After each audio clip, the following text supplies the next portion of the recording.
All right, everybody, we're back again today to talk about the second part of two-point perspective.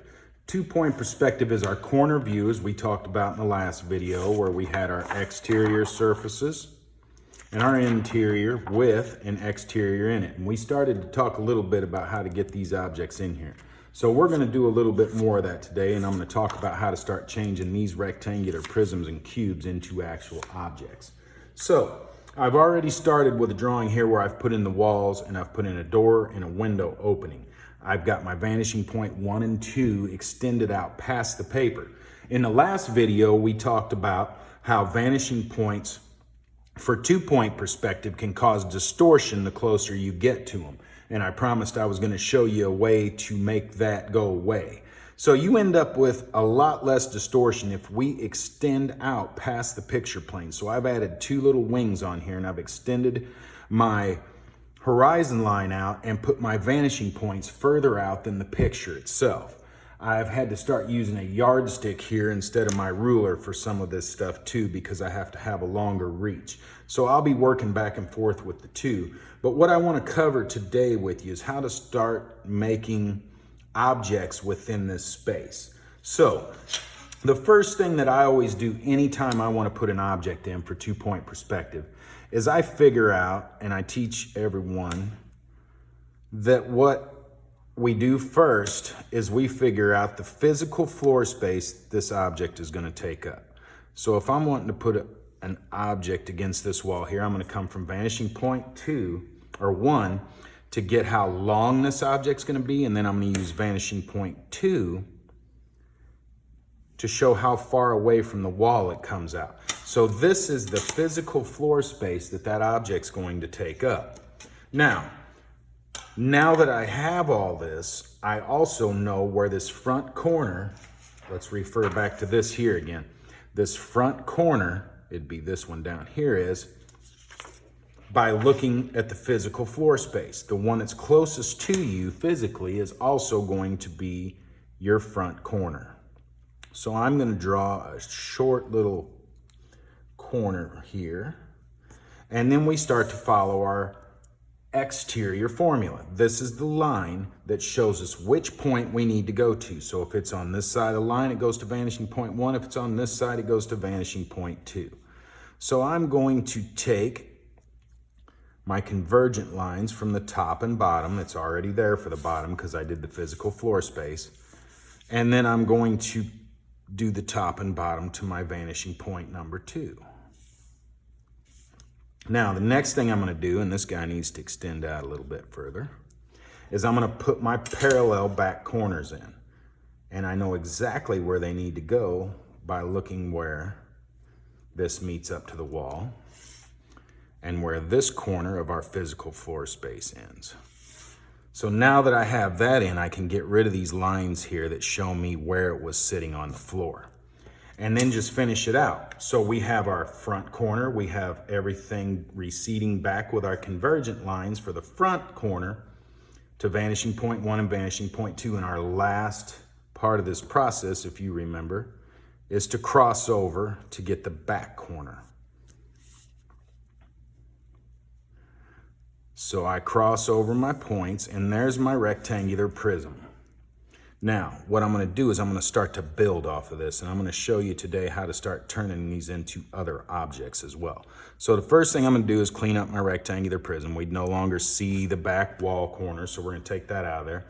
And the next thing I'm going to do is I'm going to start to build off this. So I'm going to come over here, and I'm going to put another vertical line that's going to be my next front corner right there. Then I'm going to go back to the point. This one's already there, so I'm going to do the top to vanishing point 1. And then I'm going to come to this side, and down here at the bottom of this line, I'm going to bring this back to the point. And I'm going to do the same thing from this corner. Now, our next step is to put our back verticals in. Here. And here. And then I'm going to come from this corner here to vanishing point 1. I'm crossing it over now to get my top surface again. line up to this corner, bring that back. All right, so now we have two rectangular prisms stacked on top of each other, and I'm going to go ahead and take the information we no longer need out of here so it's easy to see when you're working with it. All right, so the next thing I'm going to do, because I'm going to turn this into a couch, so I'm going to put two more front corners. I'm going to put one right here, a vertical line, and one right here that's going to extend up.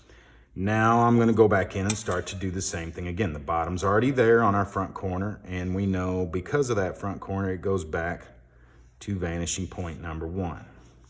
Same thing here. I'm going to line it up. I'm going to bring it back. Then I'm going to go to vanishing point number 2 with the top of that front corner on each side and make 2 little short lines here.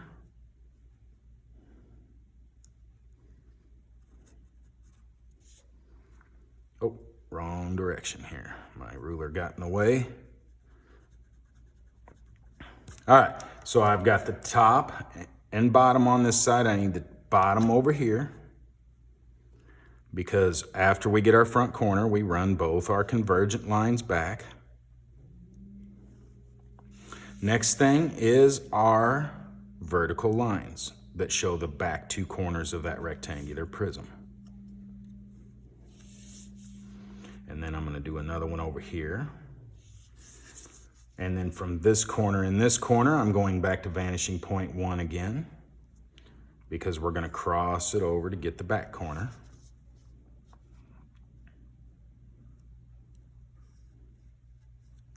Then the last step is to come over here to vanishing point 2, line up here, and line up to here. And then we start to erase out the stuff we no longer need again so that everybody can see what we have constructed here. So we've got a pretty good start to a couch here. Now, I probably wouldn't want to sit on this couch. It looks a little hard as far as the surfaces go. If we want to turn this into more of a couch, we can start to do so. One other thing here is we're going to put some legs on this couch. I'm going to put a really light line here because that's how far I want them to come down. And then I'm going to put my front corner.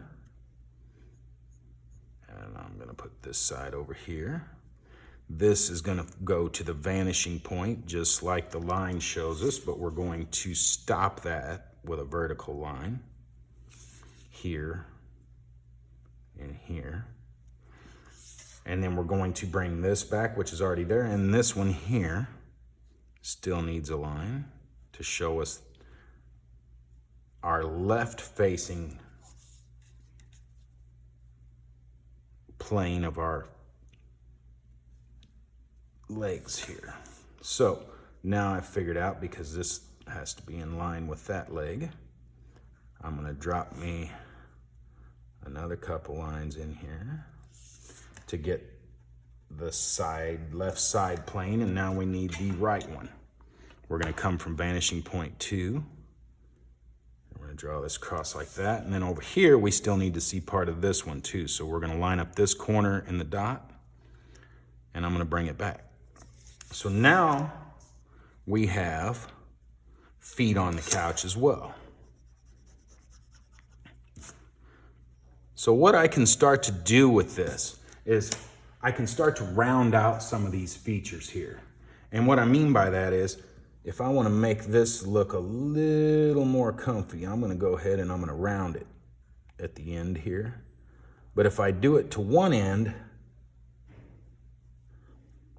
I have to do it to this end as well to give it the same shape at the back as it has in the front. But what this has done is this has given us a really, really good outline to start with and figure out where we want to go with this from there. So now we've rounded that off a little bit. Let's go ahead and do the same thing with the back here. So I'm going to give this a little bit more of a rounding on this end and this end. It's starting to look more like a couch now. So the last step is I'm going to put in some cushions here that are really going to make it look, and I want to figure out ahead of time where I want them to be. So I figured my verticals first, and I'm going to do this really lightly, guys. I hope you can see it here. Actually, I'll darken them up a little bit and just erase them back out. So I'm putting vertical lines because these two ends have vertical lines. In between these two convergent lines to vanishing point 2, we're going to have a convergent to vanishing point number 1.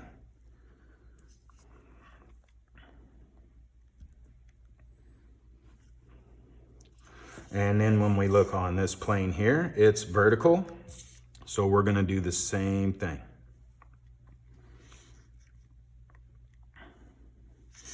Now then, if I have a rounded edge on either end here, I have to have it for the cushions too. These will be lines that go back to the point and then you'll round them off. But you can see how this is starting to look more like a couch here. We're going to go ahead and we're going to put just a little bit of a bow in our cushions to make them look padded. And we'll do that on all 4, because if we do it to one line, we have to do it to all of them or it doesn't make sense. It just looks like a bad line. We're going to do this same thing on where we sit. We're going to round it just a little bit and round this corner off as well. And now this looks more like a couch you'd want to lay on and take a nap rather than be sitting on what looks like it was built out of cinder blocks or something. So let's go through and let's get another object in here. We'll go with a simpler object this time. I'm going to stick a little end table down here at the end so that we can set our remote control on the end table while we're sitting on the couch. Once again, I'm going to figure out the physical floor space that I want this to take up. So this is nothing more than figuring out where that table is going to sit on the floor. But it also shows us now where this front corner is for my table. So I'm going to bring up my front vertical line. My bottom's already going to the point. I'm going to do the same with my top.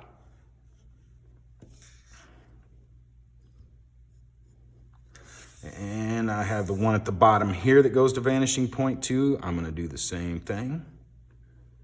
Line it up, pull it across, and then I'm going to put my vertical lines in to show my back corners once again. Here and here. Then our last step is going to be crossing over to get the top surface in the back corner. So I'm going to cross this over here and here. Now, I usually tell you at this point to go ahead and clean everything up that we would no longer see, but there's still going to be part of this couch that we'll see once the table's complete. So I'm going to go ahead and I'm going to finish the table before, so I know what needs to be erased and what doesn't. There's my vertical line for this leg.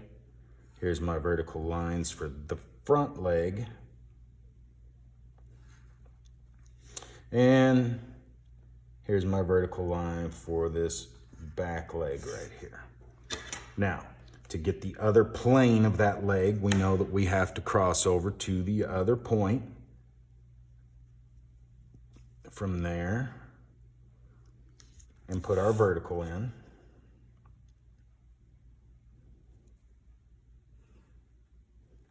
And I'm going to do the same thing with this table leg over here.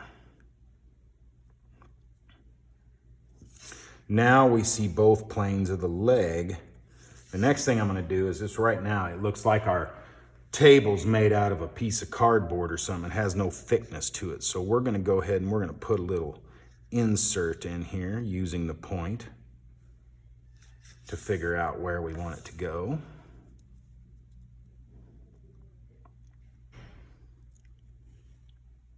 And that also shows us what we can erase and what needs to stay now. So I'm going to go ahead and take out everything that's behind this table that we wouldn't see anymore.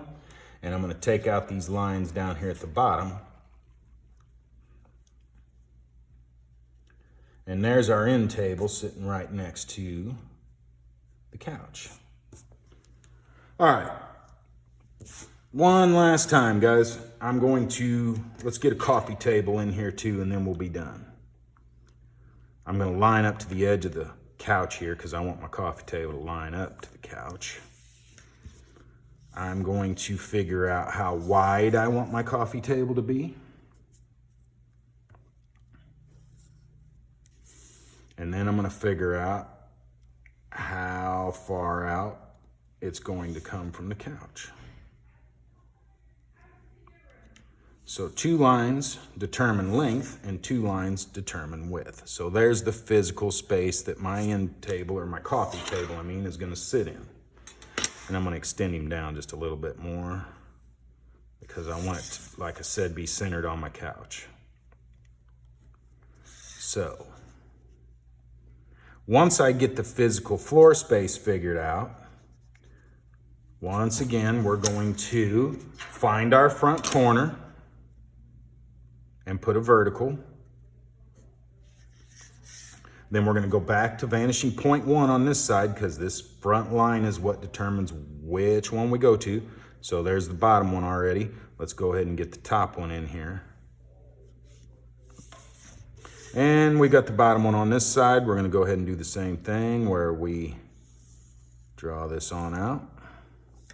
Then we're going to put our back vertical corners. Make sure those verticals stay vertical, guys. I'm sitting here sketching it in, and I probably should be using the ruler to do so. All right, and my last thing I'm going to do after I clean this out of here so you can see what we don't need anymore. My last step is to cross over to get the top. Line up to this corner, take it to the opposite point.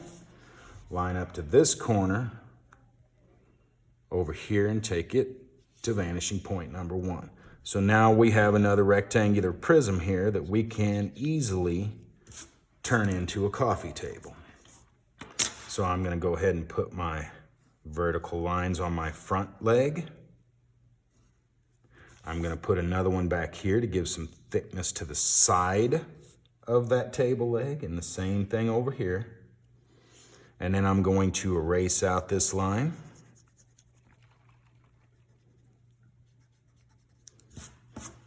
And cross over to get the other plane of my legs. So this guy is going to go this way and up. And this one over here is going to go this direction.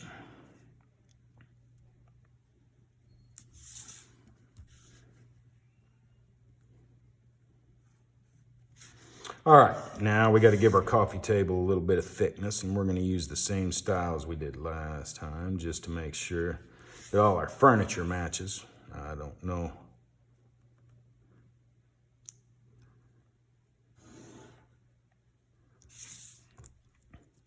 if anybody's concerned with that or not, but there's our coffee table.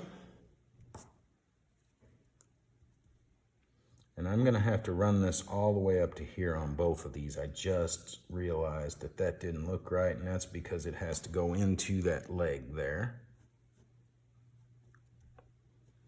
And then we see that coming out of the back. Same over here. Let's get that in there and erase this line. And there's our coffee table. So this one's been all about how to start using rectangular cubes and prisms to start making actual objects within our drawing. The next one that we're going to cover will be how to start shading both 1-point and 2-point perspectives to have a unified light source. So stay tuned for that one. That'll be the next installment here, and we'll catch you soon.